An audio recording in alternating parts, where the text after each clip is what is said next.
Okay बच्चों, हमारा basics of account चल रहा था। लास्ट लेक्चर में हम लोगों ने, आपको अगर याद आ रहा होगा तो, कुछ अकाउंटिंग कॉन्सेप्ट स्टार्ट किए थे, राइट? सब लोग साथ में बेटा। हमने कौन कौन से कहां तक कॉन्सेप्ट देख लिए थे? कंजर्वेटिज्म तक देखा था, और लास्ट वाला कॉन्सेप्ट मैंने बस आपको एक्सप्लेन करके छोड़ दिया था, राइट? तो आ जाओ थोड़ा सा आगे बढ़ते बेटा। सो कॉस्ट कॉन्सेप्ट क्या कहता है, ध्यान से सुनना। ये कॉन्सेप्ट कह रहा है जब भी आप कोई एसेट बाय करोगे तो उस असेट को आपने रिकॉग्नाइज करना है, उस असेट की आपने अकाउंटिंग करना है, उस असेट को आपने आपके बुक्स में अकाउंट फॉर करना है, उस असेट को आपने आपके बुक्स ऑफ अकाउंट में एंटर करना है। सबका सेम ही मीनिंग है, अकाउंटिंग करना है। तो आप किस वैल्यू पे अकाउंटिंग करोगे? On cost basis. उस असेट की जो कोई भी एक्वाजिशन कॉस्ट रहेगी गाइस, आप उस एक्वाजिशन कॉस्ट पे उस असेट को अकाउंट फॉर करोगे, ना उससे ज्यादा ना उससे कम। सो जब भी आप अकाउंटिंग करो तो एक्विजिशन कॉस्ट के हिसाब से अकाउंटिंग करो। ऐसा मैं नहीं बोल रहा हूं, मेरे तब मत देखो गुस्से से, ऐसा एक कॉन्सेप्ट बोल रहा है। किसने बोला ऐसा? कॉस्ट कॉन्सेप्ट ने। यस और नो? सो यहां पे लिखो बेटा सब लोग मेरे साथ साथ में। यू हैव टू, एकदम सिंपल लैंग्वेज बता रहा हूं, you have to account for the assets at its acquisition cost, at its acquisition cost।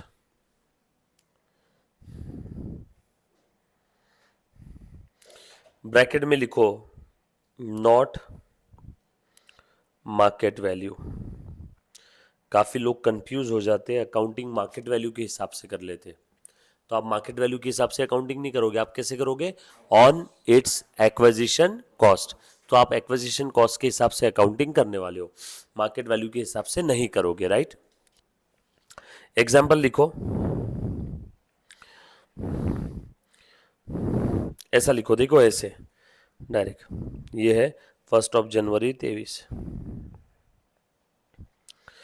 Asset purchased 10 lakh. उसके बाद installation charges 2 lakh. Duties and taxes दिया असेट के लिए 1 लाख। और ये असेट इस दिन हुआ रेडी फॉर यूज। किस दिन? 1 मार्च 2023। तो बताओ असेट की अकाउंटिंग कैसे होगी? एट 13 लाख। देखो मैंने कैसे लिखा, 13 lakh is the acquisition cost. Asset को रेडी फॉर यूज करने तक टोटल जो भी आपको एक्सपेंसेस इनकर करने पड़े, all necessary expenses incurred to make that asset ready for its intended use, उन सारे नेसेसरी एक्सपेंसेस को हम लोग प्यार से क्या बोलते guys? No no no no no, capital expenditure, है ना? और वही उसकी क्या है? Acquisition cost. सर तो हाँ, जब हम मतलब अभी वो क्या डेप्रिसिएशन, तो लाइक तो इसका इस एसेट का डेप्रिसिएशन 10 लाख से शुरू करेंगे या 13 लाख से? 13 लाख से। लेकिन एसेट की वैल्यू तो 10 लाख है। किसने बोला असेट की वैल्यू तो 13 है ना बेटा? कहाँ 10 है? लेकिन फिर इंस्टॉलेशन चार्जेस और ड्यूटीज एंड टैक्सेस तो वो भी कैसे असेट के डेप्रिसिएट करेंगे करेंगे ना, उसकी अपन वैल्यू? करेंगे ना। ये देख, बोल डेप्रिसिएशन 1 लाख है, -1 लाख हो गया। देख इस हाँ, तो 13 में सब है ना। डेप्रिसिएशन 1 लाख है तो 9 लाख भी हो सकता है ना। कैसे 9 लाख होगा? लेकिन असेट की वैल्यू एसेट कितनी है? बट सर अगर डेप्रिसिएशन हो रहा है तो फिर टैक्स पे डेप्रिसिएशन होगा। हाँ, पर टैक्स वो कैसे टैक्स नहीं होगा? है ना, वो टैक्स नहीं है, वो तो असेट है ना। मुझे एक बात बता, सुन ध्यान से सुन, ध्यान से सुन। टैक्स कैसे असेट है? जैसे ये बिल्डिंग बनाने के लिए टोटल खर्चा आया 100 लाख, बरोबर है? बोलो ये बिल्डिंग, ये असेट की वैल्यू कितनी है? 100 लाख। नहीं नहीं, 100 लाख क्यों बोल रहे हो? इस 100 लाख में तो सीमेंट है ना 20 लाख का। सीमेंट को क्यों असेट बोल दिया आपने?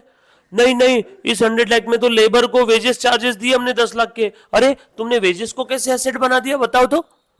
मेरा तुमसे सवाल है दोनों से, जवाब दो। सर आपने वैल्यू पूछा था। हाँ तो मैंने यहाँ पे भी तो वैल्यू ही पूछा ना मेरे भाई, समझे क्या? क्यों सीमेंट को असेट क्यों बना दिया, वेजेस को क्यों असेट बना दिया, वेजेस को? इसके लिए बुलडोजर के चार्जेस लगे थे। अरे तुमने तो बुलडोजर के चार्जेस को भी एसेट बना दिया। क्योंकि ये सारे उसके लिए पीएमसी टैक्सेस भी लगे थे, पीएमसी टैक्सेस भी दिया था ना, तो उसको भी तुमने एसेट बना दिया। क्यों बनाया एसेट, बता? ये सारे चार्जेस लग के एसेट में कन्वर्ट। हाँ सेम सेम, एक बच्चे ने बोला ये सारे चार्जेस लग के ही एसेट रेडी फॉर यूज हुआ, वरना ये एसेट रेडी फॉर यूज होता था क्या मुन्ना? सो कहने का मतलब ये है, moral of the story, asset को रेडी फॉर यूज करने तक जो भी नेसेसरी एक्सपेंस इनकर लगते, वो सब खर्चे खर्चे नहीं रहते, वो सब खर्चे क्या बन जाते हैं, एसेट। तो ड्यूटीज एंड टैक्सेस क्या बन गया, वेरी गुड। इंस्टॉलेशन चार्जेस क्या बन गया, वेरी गुड। और एसेट क्या बन गया, एसेट, वेरी गुड। टोटल कितना हो गया? और बोलो उसमें से 1 लाख का क्या, फॉर एग्जाम्पल, छोड़ो ना, डिप्रिसिएशन हमने अभी तक पढ़ा भी नहीं, हम लोग क्यों टेंशन ले रहे। असेट कितने पे रिकॉर्ड करेंगे, 13 लाख पे। इसमें किसी बच्चे कोई डाउट समस्या आपत्ति है नहीं बड़ी, जो बच्चा ऑनलाइन ऑफलाइन जीडीपीडी कैसे भी देख रहा है? यस, क्लियर, पक्का? कसम है आपको आपके चाहने वालों की, मैं बार बार बोल रहा हूँ, डाउट है तो यहाँ पूछो, राइट? जितना ज्यादा आप डाउट पूछोगे उतना आप और मैं, हम दोनों मजबूत होंगे। आप तो होंगे ही होंगे, आपके साथ साथ मैं भी और दिन ब दिन मजबूत होते जाऊंगा। यस और नो? लिखा है सभी ने? लिखो फटाफट से। All set?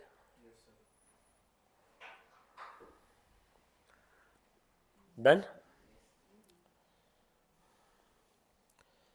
8 next concept, disclosure. Disclosure concept क्या कहते हैं, ध्यान से सुनना, मतलब प्लीज ध्यान दो। जैसे आपको कैसे एग्जांपल दूं, एकदम रियल लाइफ एग्जांपल देता हूँ। जब लड़का लड़की की शादी होती है तो फर्स्ट टाइम दोनों एक दूसरे को क्या देते हैं, डिस्क्लोजर। यस और नो? अरे बाबा,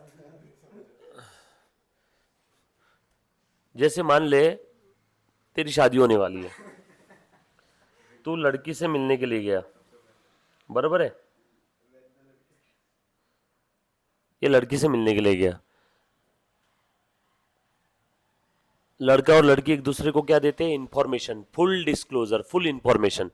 इसने भाई ने बोल दिया मैं ये खाता पीता हूँ, ये मैं नशे करता हूँ, ये मेरी कमाई है, इतना इतना है, मेरे इतने इतने अफेयर थे। लड़की ने भी इसको बोल दिया मैं भी ये खाती हूँ, मेरे भी इतने इतने अफेयर थे, मैं भी ये सब करती हूँ। तो दोनों ने एक दूसरे को क्या दिया, full information, full disclosure of all necessary information, ताकि दोनों का रिश्ता सच की बुनियाद पे बना रहे। सो अगर आप लोग यहाँ पे कोई बिजनेस कर रहे हो तो आपके बुक्स ऑफ अकाउंट से भी आपको कैसी इंफॉर्मेशन प्रोवाइड करना है, फुल इंफॉर्मेशन।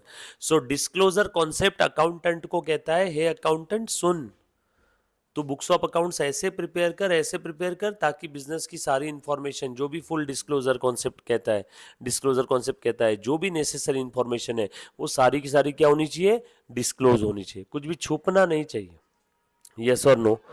बरोबर है? अब जो बुक्स ऑफ अकाउंट्स रीड करेगा उससे, बरोबर है? जैसे मान लो मैं रिलायंस कंपनी के बुक्स ऑफ अकाउंट्स देख रहा हूँ, तो बुक्स ऑफ अकाउंट्स देख करके मुझे सारे ट्रांजैक्शन समझ में आ जाने चाहिए, कुछ भी उसके अंदर में हिडन या सस्पेंस या सीक्रेट टाइप नहीं होना चाहिए। हाइड एंड सीक खेल रहे क्या हम लोग? सो डिस्क्लोजर कॉन्सेप्ट कहता है कि आपने सारी की सारी इंफॉर्मेशन आपके फिनेंशियल स्टेटमेंट में क्या करना है, डिस्क्लोज करना है, बुक्स ऑफ अकाउंट्स में क्या करना है, डिस्क्लोज करना है, कुछ भी छुपना नहीं चाहिए, हिडन नहीं होना चाहिए। You have to disclose all the information. Yes और नो? ऐसा अगर आप कर रहे हो दैट मीन्स आप कौन सा कॉन्सेप्ट फॉलो कर रहे हो, डिस्क्लोजर कॉन्सेप्ट, है ना? लड़का लड़की भी तो फर्स्ट टाइम एक दूसरे को डिस्क्लोजर ही देते हैं, सारी इंफॉर्मेशन बता देते, एक दूसरे को ईमानदारी से डिस्क्लोज कर देते, मेरा ऐसा ऐसा था, मेरा ऐसा ऐसा था, लड़की बोलती मेरा ऐसा था ऐसा था। तो उसकी वजह से होता क्या है, रिश्ता सच के भरोसे पे रहता है। आपके पापा भी आपको पूछ लेते हैं, आखिरी मौका दे रहा हूँ, ईमानदारी से बता दे उस कर्म कांड के अंदर में कौन कौन था, फिर आप लोग ईमानदारी से क्या दे देते हो, डिस्क्लोजर। यस और नो. सो डिस्क्लोजर कॉन्सेप्ट कहता है you have to disclose all necessary information. Yes और नो. कुछ भी छुपना नहीं चाहिए. ये सारे अकाउंटिंग कॉन्सेप्ट है जो अकाउंटेंट को अपने बैक ऑफ द माइंड में रखना है while doing an accounting treatment. तो अकाउंटेंट जब भी अकाउंटिंग करेगा ना तब उसके बैक ऑफ द माइंड में सारे कॉन्सेप्ट कबूतर बन के उड़ते रहने चाहिए. कोई भी कॉन्सेप्ट हर्ट नहीं होना चाहिए. यस और नो. क्लियर है? सो लिखो बेटा. This concept says that. ये हम लोग अभी सब बेसिक्स देख रहे हैं. एग्जाम में आंसर कैसे लिखना है जब हमारे टॉपिक स्टार्ट हो जाएंगे ना तब मैं आपको बताऊंगा. मैं बस अभी आप लोगों को अकाउंटिंग सब्जेक्ट के लिए तैयार कर रहा हूँ. अभी तक पिज्ज़ा बनाना स्टार्ट नहीं किया है. बस पिज्ज़ा का बेस बना रहे हैं. यस और नो. यस और नो. आया. अभी तक हम लोग सिर्फ पिज्ज़ा का बेस बना रहे हैं. अभी तक हमने टॉपिंग वगैरह कुछ भी बनाना स्टार्ट नहीं किया है. ये बेस चल रहा है बस अभी. So this concept says that books of account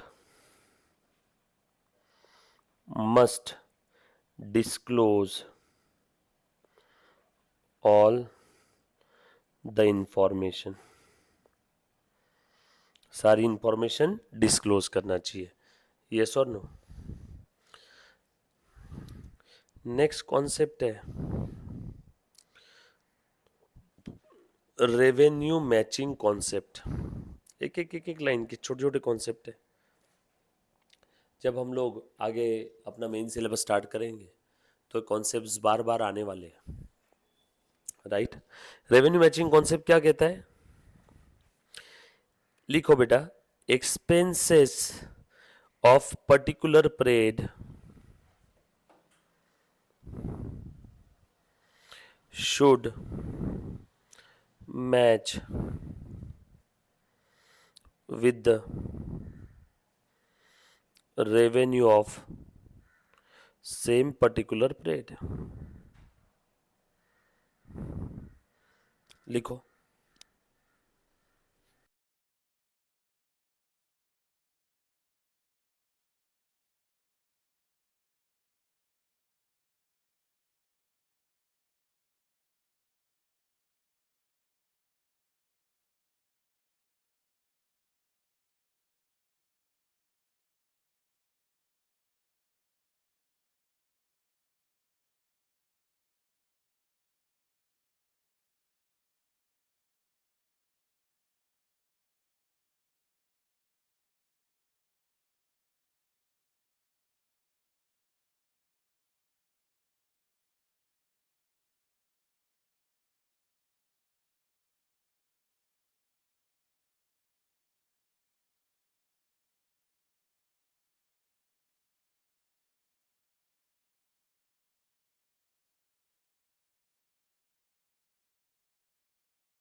done. लिखा मुन्ना सभी ने? चलो अब देखो जरा ध्यान देना. रेवेन्यू मैचिंग क्या चीज है अच्छे से समझते. ये कॉन्सेप्ट कहता है हे अकाउंटेंट सुन. इस पीरियड के रेवेन्यू के अगेंस्ट में इसी पीरियड के खर्चे आने चाहिए. ना फ्यूचर के ना पास्ट के. मतलब ध्यान से सुनना जरा. क्या क्या क्या हो रहा है. तो जैसे ध्यान दो. बताओ तो मुझे सैलरी कहाँ लिखते हैं? फाइनल अकाउंट में सैलरी कहाँ आएगा? प्रॉफिट एंड लॉस अकाउंट के डेबिट में. याद आया क्या? बेसिक्स में पढ़ा था ना हमने. प्रॉफिट एंड लॉस अकाउंट के डेबिट में. वेजेस होता तो ट्रेडिंग के डेबिट में. परचेस होता तो ट्रेडिंग के डेबिट में. ऑक्ट्राय होता ट्रेडिंग के डेबिट में. प्रिंटिंग स्टेशनरी पीएनएल के डेबिट में. सैलरी पीएनएल के डेबिट में. सो मान लो सैलरी दी है 13,000 और आपको अलग से इंफॉर्मेशन में लिखा है salary includes 1,000 as an advance.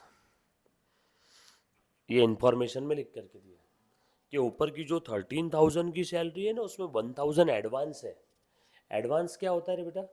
Future में होने वाले खर्चे हमने अभी से दे दिए, उसको एडवांस बोलते हैं ना। एडवांस मतलब क्या? फ्यूचर में जो पेमेंट करना था वो अभी से दे दिया, ड्यू डेट के पहले दे दिया। मेरे यहाँ पे एक एम्प्लॉई है जिसको 12 महीने की सैलरी देना चाहिए था, बट मैंने कितने महीने की दे दी? 13 महीने की।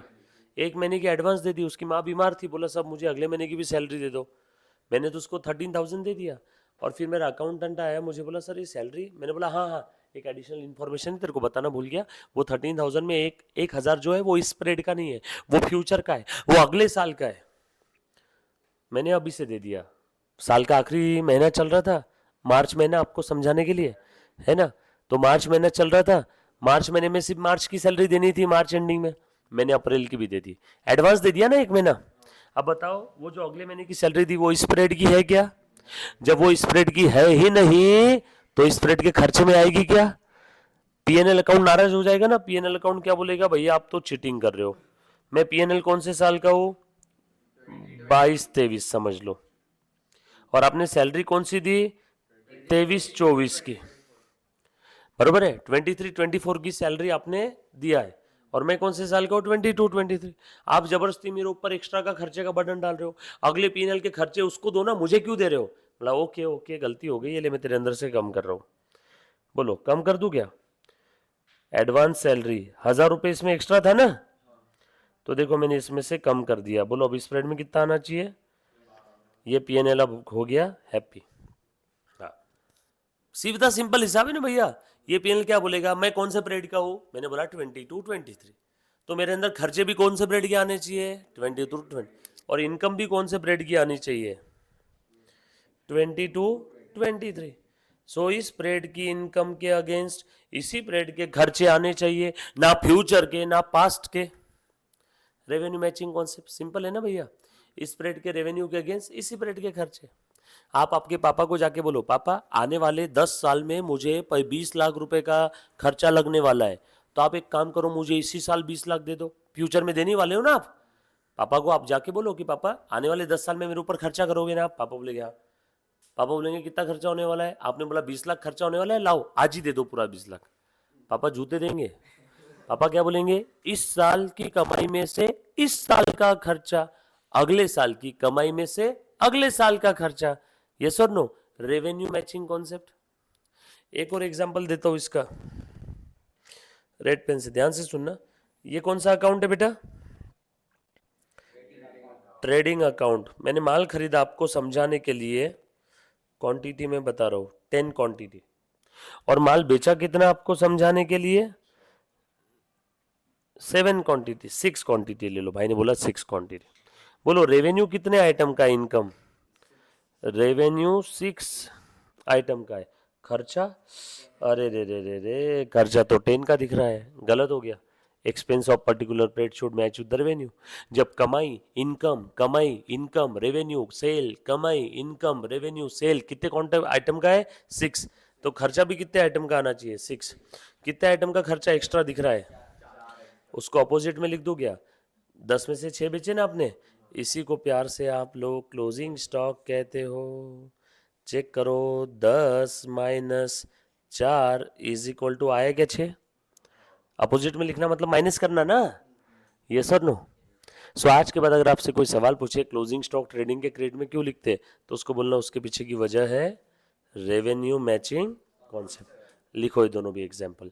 और रेवेन्यू रिकॉग्निशन अलग चीज है, वो अगला कॉन्सेप्ट बताता हूँ। फिर सर जो है क्लोजिंग स्टॉक है वो अगले साल के इसमें ओपनिंग दिखेगा, अगले साल के ओपनिंग में तो जाएगा। डेबिट में लिखेंगे ना। हाँ।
लो बेटा, लिखा है सभी ने? आ जाओ। ये था बेटा आपका रेवेन्यू मैचिंग कॉन्सेप्ट। कोई अगर आपसे ये पूछे एडवांस और इसी को क्या बोलते हैं प्यार से? Prepaid salary. एडवांस और प्रीपेड। प्रीपेड मतलब समय से पहले दे देना। आप मोबाइल के प्रीपेड रिचार्ज करते हो ना, बस उस टाइप का। हाँ बेटा रुक जा। तो ये सब क्या है आप लोगों का, क्यों हो रहा है सब चक्कर? रेवेन्यू मैचिंग कॉन्सेप्ट की वजह से। वो कॉन्सेप्ट बहुत सिंपल है, बड़ा प्यारा कॉन्सेप्ट है भैया। बोलता है स्प्रेड में स्प्रेड का खर्चा, स्प्रेड में स्प्रेड की इनकम, न फ्यूचर का न पास्ट का। तो पोस्ट पेड का अकाउंटिंग कैसे करें? किसका? क्या है ये पोस्टपेड? काम होने के बाद पैसे। किसका? अच्छा, बाद में देने वाले हैं ऐसा? आउटस्टैंडिंग देना बाकी है, लाइबिलिटी।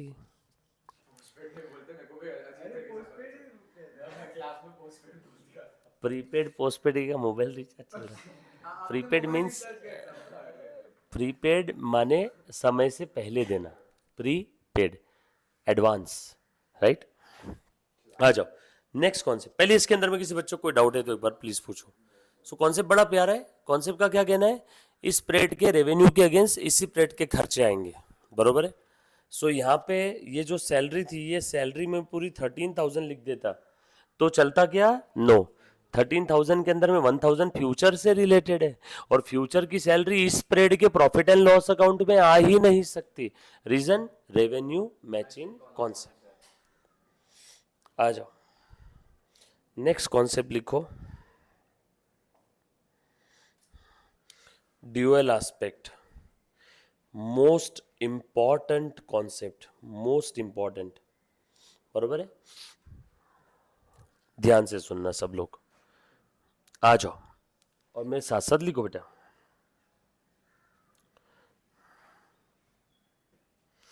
देखो ये कॉन्सेप्ट क्या कह रहा है। यू हैव टू, लिखो बेटा, अकाउंट फॉर। अकाउंट फॉर मतलब, बोल बोलना। अकाउंट फॉर का मतलब अकाउंटिंग करना, बुक्स ऑफ अकाउंट्स में रिकॉग्नाइज करना। You have to account for the transaction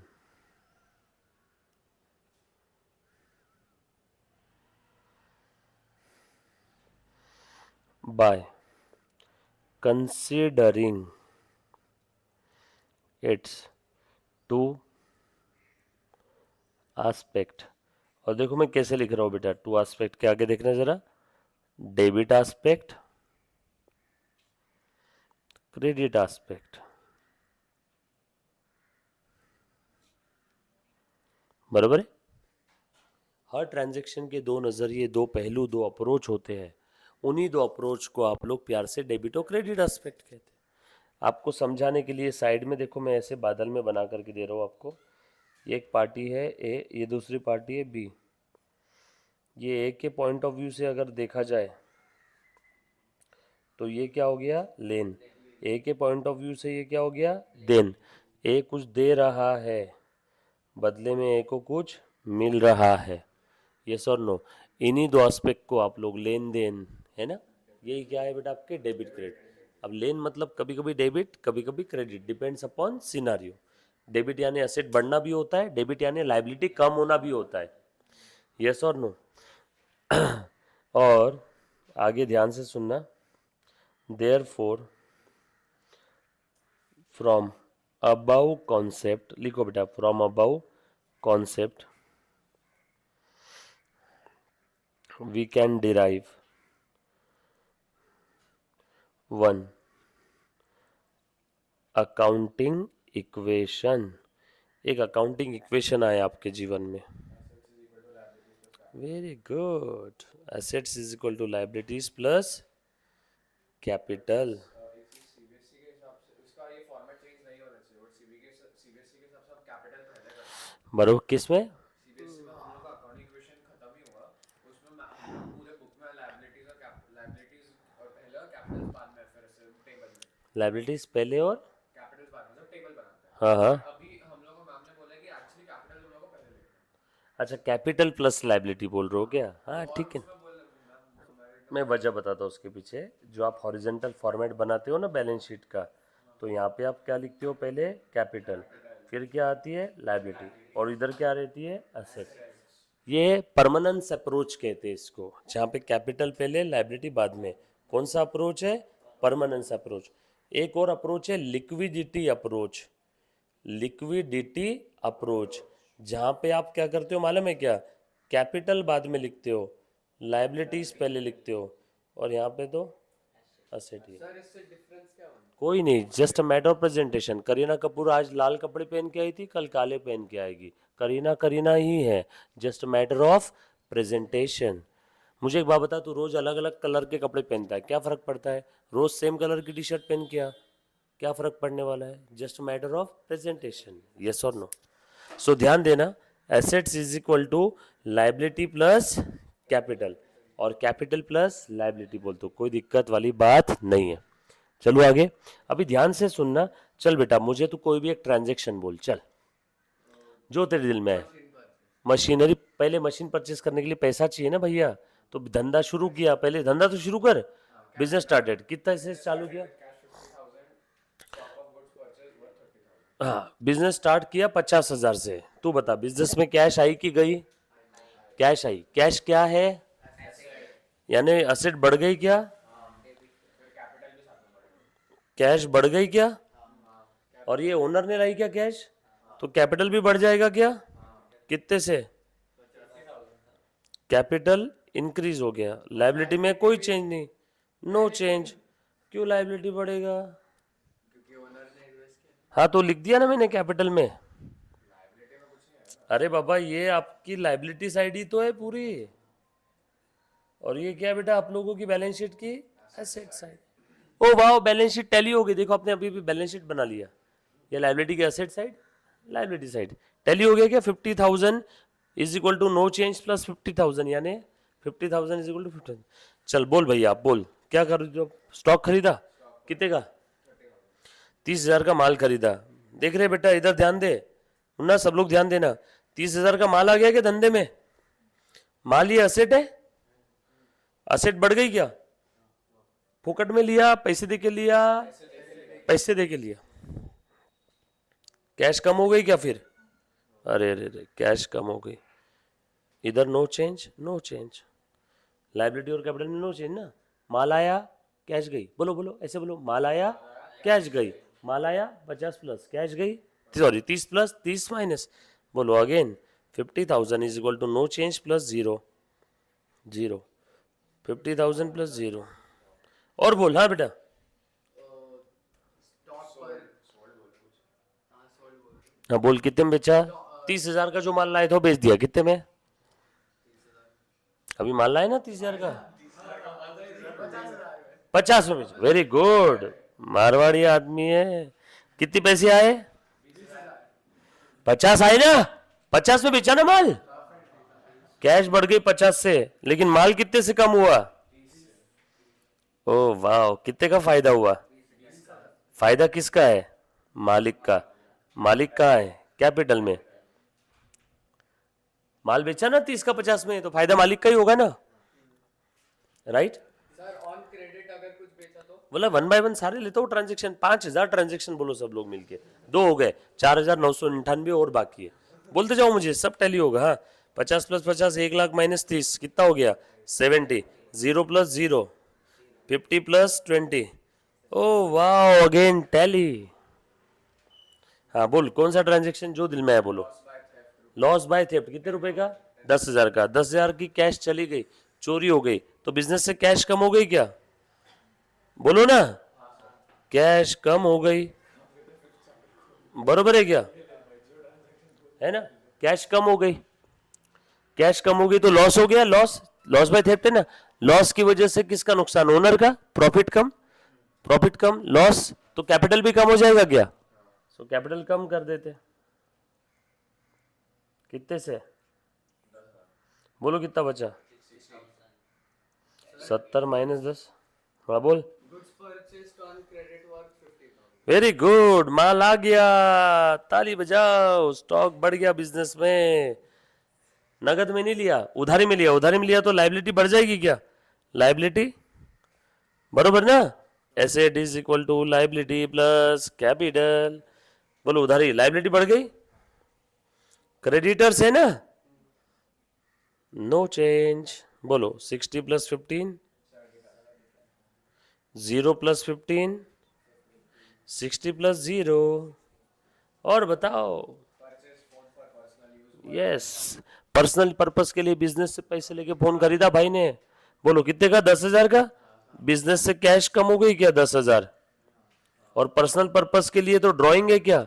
drawing की वजह से कैपिटल भी कम हो गया क्या? खेल खत्म। और 60 में से 10 गए 50। Again tally. Oh my God sir, ये तो जादू है। बस यही तो, इसी के भरोसे अकाउंटिंग की सारी बुनियाद है। इसीलिए इसको one of the most important concept कहते हैं। क्या कहते हैं? इसका नाम क्या है? Dual aspect concept. अब अभी का आपका होमवर्क है, जो इसके पहले के जर्नल एंट्रीज 11 जर्नल एंट्रीज थी ना, वो इस कॉन्सेप्ट के साथ में आपने ऐसे लिखना है।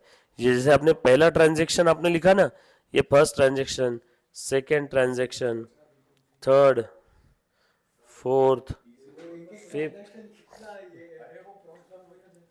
हाँ, बहुत ईजी है।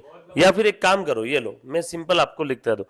तो ड्यूअल एस्पेक्ट कॉन्सेप्ट के हिसाब से आप मुझे प्रॉब्लम सॉल्व करके बता दो। ये वाला है ना, ये देखो, ये देखो, ऐसा लिखो, business started with cash 10,000, computer 15,000। दूसरा, goods purchased on credit for 5,000, goods sold on credit 15,000 to Rahu, cash received. हाँ, देख देख देख, पीछे पीछे। मुझे एक बात बताओ, तुमको लेटने की जरूरत पड़ती है क्या? मेरे घर पे गाय बाड़ा है, उसके अंदर में गाय वगैरह मैं बांध के रखता हूँ। वो खाली पीली जब उसको खड़े रहने के लिए सहारे की जरूरत पड़ती है, दीवार पे ऐसे चिपक के बैठ जाती। जान जवान लोग हैं तुम लोग, 15-18 साल के, और तुमको सहारे की जरूरत पड़ रही है? वेदांत, सीरियसली? हाँ, बूढ़ा हो गया क्या? 70-80 साल का अगर कोई बूढ़ा आदमी है तो उसको सहारे की जरूरत है कि मैं दीवार को चिपक जाऊं, थोड़ा सा लेट जाऊं।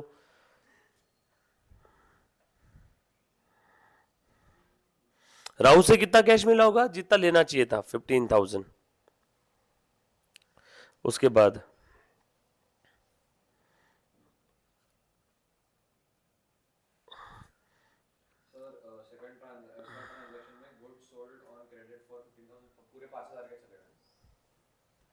इलेक्ट्रिसिटी बिल पेड 100,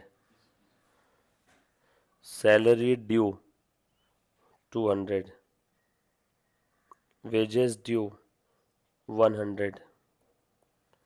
चलो बेटा, करो सारे ट्रांजेक्शन ड्यूअल एस्पेक्ट कॉन्सेप्ट के हिसाब से, करो फटाफट से। डेटर में डालेंगे, बट अगले ट्रांजैक्शन में रिसीव हो रहे, तो मैंने फिर थर्ड वाले में डेटर का कुछ बनाया नहीं। आ जाओ बेटा, देखो मैं अच्छे से बताता हूँ सारी चीज, मैं समझा आप क्या कहना चाह रहे हो। ये वाला क्वेश्चन आपने, आता हूँ बेटा, चेक करता रुक, है ना? तू सारे आइटम एक बार चेक कर ले पहले, तब तक आगे का ये कर ले, पोस्टिंग वगैरह सब सारे आइटम। वो क्वेश्चन हो गया रहेगा तो अगले वाले क्वेश्चन का फॉर्मेट बना ले। चलो मुन्ना प्लीज ध्यान देना। अभी देख, ये सबसे पहला वाला ट्रांजेक्शन दिख रहा है सभी को? अब मैं कर रहा हूँ, देखो ये आंसर लिख रहा हूँ यहाँ पे, assets is equal to liability plus capital और इक्विटी। कुछ लोग कैपिटल कहते हैं, कुछ लोग इक्विटी कहते हैं। हाँ बोल बेटा। ये मुन्ना तू ध्यान दे, मैं एक एक ट्रांजेक्शन पढ़ रहा हूँ, मातृभाषा में कन्वर्ट कर रहा हूँ, और उसके बाद मैं देख रहा हूँ उस ट्रांजेक्शन से जो भी इम्पैक्ट हो रहा है, इफेक्ट हो रहा है, बरोबर है? एसेट्स लाइबिलिटी कैपिटल पे क्या इम्पैक्ट हो रहा है। बिजनेस में कोई भी व्यवहार होता है तो उसको कितने पहलू है बता बेटा? 2 3 4 कितने हैं? बिजनेस में जब भी कोई व्यवहार होता है, सिक्के की कितनी साइड होती है? ट्रांजैक्शन के भी कितने पहलू है? 2। मेरे कान कितने हैं? हाथ कितने हैं? और हर ट्रांजैक्शन के एस्पेक्ट कितने हैं? वो दोनों एस्पेक्ट कौन से हैं? लेन देन। बोले ऐसा मेरे साथ, लेन देन। अब देख, बिजनेस यहाँ पे स्टार्ट हुआ, ओनर ने बिजनेस में कैश लाई, ओनर ने बिजनेस में कैश लाई, तो तू बता, बिजनेस में कैश बढ़ेगी या कम होगी? कैश कहाँ पे है, असेट लाइबिलिटी या कैपिटल? पक्का? तो यहाँ पे मैंने लिख दिया कैश आ गई, ये कैश इंक्रीज हो गई। ये पहला पहलू, ये पहला पहलू, पहला एस्पेक्ट, बरोबर है बेटा? इधर ध्यान दे सब लोग, जब मैं एक्सप्लेन करता हूं तब आप कोशिश करो कि आप मेरी तरफ भी देखो, इधर उधर नजर नहीं चुराना किसी ने भी। ये पहला वाला aspect, right? First aspect, cash बढ़ गई। ये कैश किसने लाई रे मुन्ना? ओनर ने कैश लाई, तो इसका दूसरा इंपैक्ट कहां पे होगा, असेट लाइबिलिटी या कैपिटल? कहां होगा बेटा? लाइबिलिटी में। पक्का? ये कैपिटल फिर भजिए तलने के लिए है क्या अपने पास यहाँ पे? पक्का? कैपिटल में लिखूं फिर मैं? तो यहाँ पे लिख दिया कैपिटल बढ़ेगा या कम होगा?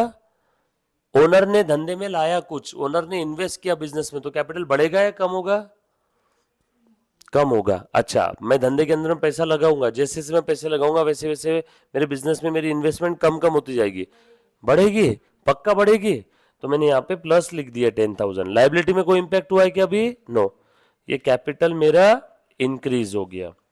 बराबर? ध्यान दो, अरे रे रे रे रे रे, आप मत लिखो कुछ भी, बस पेन वेन छोड़ दो, सब बिल्कुल छोड़ दो और 1000% कॉन्सेंट्रेट करो। कुछ भी लिखना नहीं है, बस 1000%। सब लोग सब लोग ध्यान देना है। ये पहला ट्रांजेक्शन में ये कैश का हो गया। ओनर ने और क्या लाया बेटा बता? कंप्यूटर लाया ओनर ने। ओनर ने धंधे में कंप्यूटर लाके थप से रख दिया। बोल, बिजनेस में कंप्यूटर आया या गया? आया तो असेट बढ़ी या कम हुई? बढ़ी तो प्लस करूं या माइनस? हाँ हाँ, प्लस। किसने लाई? ओनर ने लाए, तो कैपिटल बढ़ेगा या कम होगा? बढ़ेगा तो प्लस करूं या माइनस? Very good.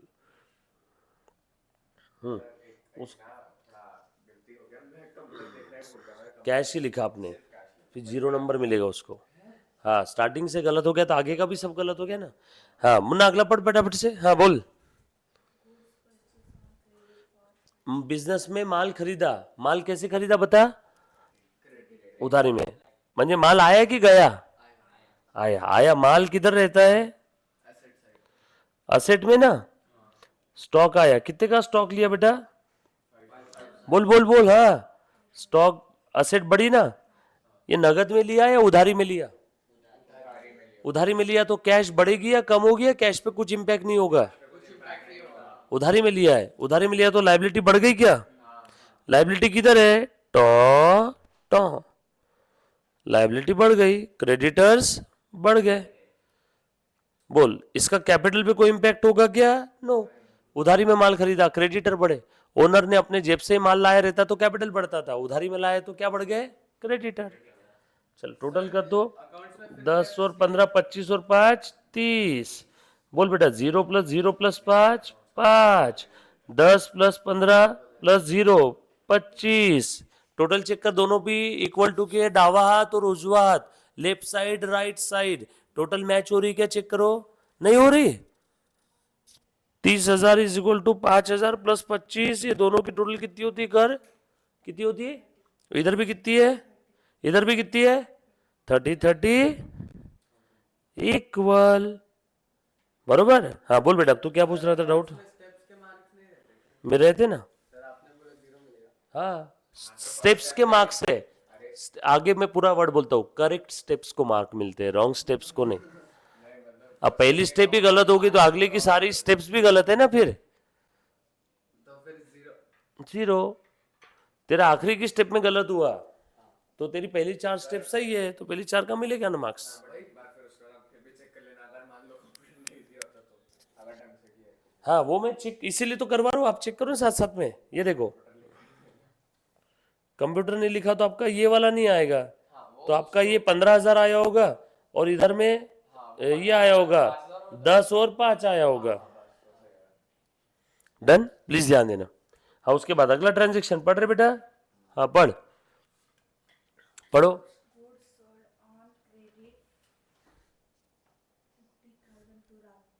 बरोबर है, माल बेच दिया। कौन सा माल बेचा? वही जो ऊपर लाया था। कितने का माल लाया था ऊपर, जरा देख तो। अरे वो मैंने अभी एरो बनाया ना सर्कल करके। कितने का माल लाया था? वो 5,000 वाला माल चला गया। माल बेचा मतलब माल गया कि आया? माल बेचा मतलब माल गया। माल गया तो माइनस करूं क्या? ये बिजनेस से माल कम हो गया, पर ये माल कितने में बेचा? 15 में। किसको बेचा? राहु को। नकदी में बेचा उधारी में? फटाफट से। हाँ, वो बच्चे बोलेगी, रुको। उधारी में बेचा तो कैश बढ़ेगी क्या? फिर क्या बढ़ेगा?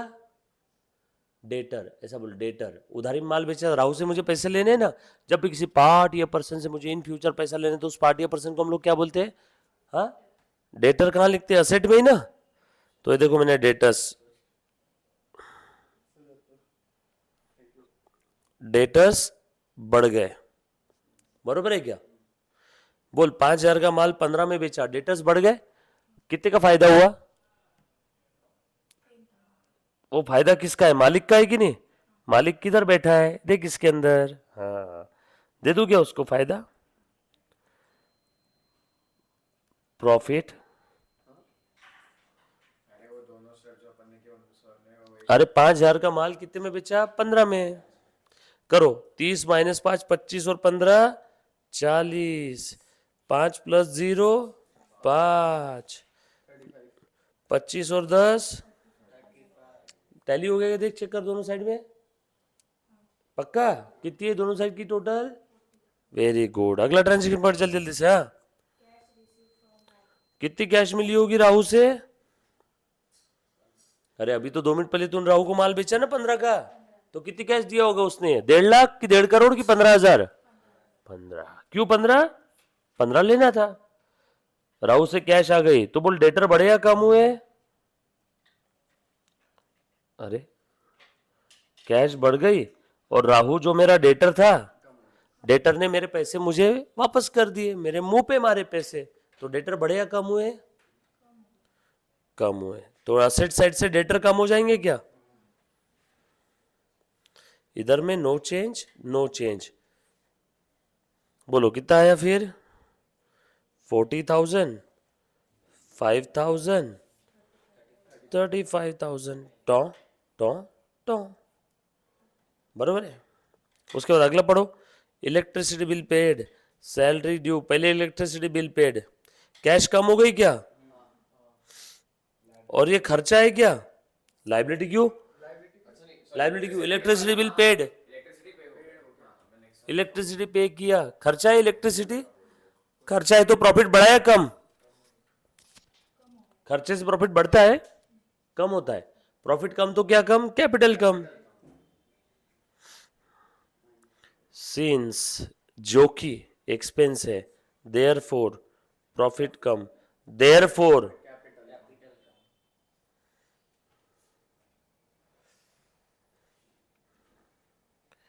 कितना आसान है रे जीवन।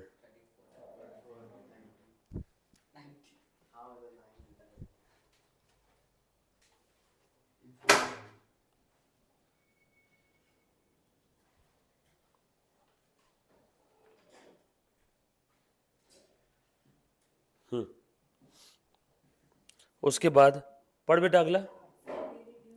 Salary due. सैलरी ये खर्चा है या इनकम है? खर्चा है। खर्चे की वजह से प्रॉफिट कम। कितने की सैलरी है? 200 ना। और सैलरी देना बाकी है कि दे दिया? देना बाकी, तो लाइबिलिटी बढ़ गई क्या?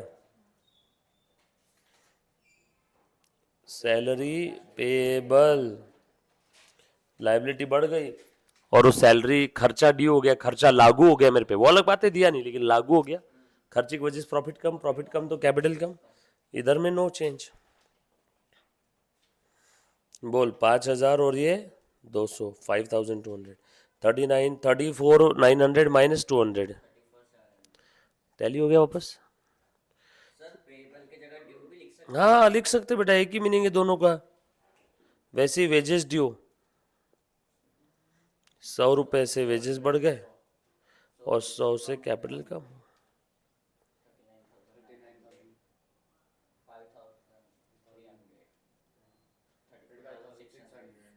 कुछ था रे इसमें, लिख लो,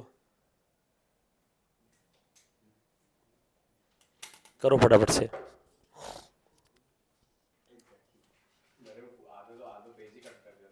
डन जो बच्चा लाइव स्ट्रीमिंग देख रहा है, कौन कौन है? दिया और अजिंक्य, मनोज पाड़िया, दिया राठी। दिया बेटा बहुत दिनों से आप देख रहे हो आज लेक्चर, कहाँ थे बेटा इतने दिन से? दिया,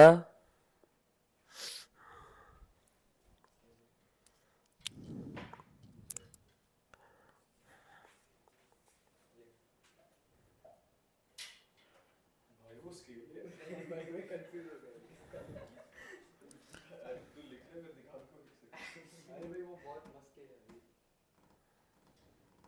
तो सर ये पेपर में आएगा कैसा? हाँ अच्छा, समझ में आ रहा है क्या? अगर कोई लेक्चर आपके मिस हो गए रहेंगे तो इसके पहले के प्लीज लेक्चर देखो, जो चीज नहीं समझ में आ रही वो वापस पूछो मुन्ना। Done, okay.